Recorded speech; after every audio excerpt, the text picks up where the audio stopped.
জুবিনদাৰ যি চাৰ্জশ্বিট হত্যাৰ যি চাৰ্জশ্বিট ইতিমধ্যে অসম আৰক্ষীয়ে ছাবমিট কৰিছে এয়া এতিয়া ন্যায়ালয়ৰ অধীনত আছে গতিকে এতিয়া ন্যায়ালয়ৰ অধীনত থকা বস্তু এটাত নিশ্চিতভাৱে ন্যায়ালয়ে আমাক ন্যায় দিব। আমি আচলতে আজিৰ দিনলৈকে আশাহে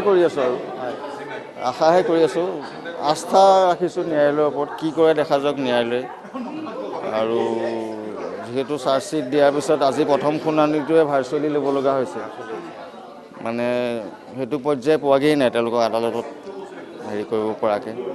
গতিকে আমি মুঠতে ন্যায়ালয়ৰ ওপৰত বিশ্বাস ৰাখি পেলাই ৱেইট কৰি আছোঁ। চাৰ্জশ্বিটততো ওলাবই, চাৰ্জশ্বিটত তেখেতসকলে তদন্ত কৰি যিখিনি পাইছে সেইখিনিয়ে দিছে। গতিকে আচলতে গোটেই কথাটো চাবলৈ গ'লে বৰ দুখ লগা কথা। জুবিন গাৰ্গ যদি আজি অসমৰ মানুহৰ প্ৰাণে প্ৰাণে জীয়াই আছে, কিন্তু তাৰপিছতো জুবিন গাৰ্গৰ কাৰণে ইমানখিনি মানে হাই উৰুমি কৰিবলগীয়া হৈছে ন্যায়ৰ কাৰণে।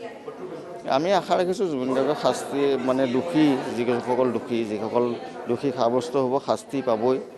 আৰু মইতো কৈয়ে আছোঁ যে কোনেও শাস্তি দিব নোৱাৰিলে ভগৱানে শাস্তি দিব, আমি দেখি যাম খুব কম সময়ৰ ভিতৰতে। জুবিন এটা খুব ভাল মানে সকলোৰে মনৰ হিয়াৰ আমঠু থকা মানে ভাবিলেই চকুলো ওলায়। এইটোতো কেনেকৈ হ'ল, কি কৰিলে, যি অন্যায় কৰিছে সেই অন্যায়টো মানে অতি শীঘ্ৰে হ'ব লাগে। ইমানেই বুজি পাইছিল মোৰ মনৰ কথা, লৈ গৈছে তাৰ সেই পাহাৰৰ ঘৰটোলৈ লৈ গৈছে। তাত কৈছে মই আজি ভাত আনিম তই খাবি, মই খাম, এনেকৈ কৈছে। আৰু ইতিমধ্যে সেই ডক্তৰ আনি পেলাই মোৰ চুগাৰটো তাতহে ধৰা পৰিছে, বহুত বেছি চুগাৰ আছিল। চিন্তা কৰি কৰি মোৰ সেইখিনি সময়ত স্বাস্থ্যও খুব অৱনতি ঘটিছিল।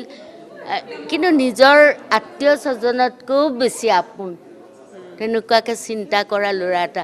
কিন্তু মই তেতিয়া ভবা নাছিলোঁ গীত গাই গীত শুনি ভাল পাওঁ তেনেকুৱা ভাল লগা ল'ৰা এটা এই বুলিয়েই ভাবি আছোঁ। কিন্তু জুবিন আজি ভগৱান হৈ গৈছে, কাৰণ তাৰ কৰ্মই তাক ভগৱান স্বৰূপ হৈছে, অসমৰ হিয়াৰ আমঠু হৈ আছে।